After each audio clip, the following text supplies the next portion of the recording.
Hey guys, my name is Elijah, and in this tutorial I will show you how to change your video from horizontal to vertical in Premiere Pro. It's actually pretty simple.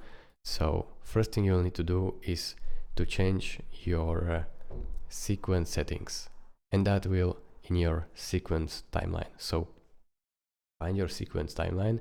So it's my tutorial timeline.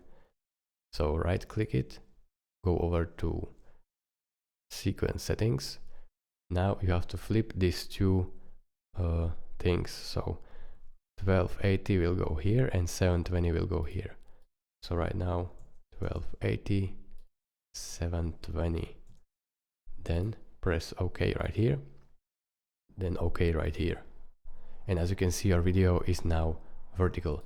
But in order to make it fully fill the frame, you will need to click on it, go over to Effect Controls and scale it up a little, and then move it as you like with this position tool.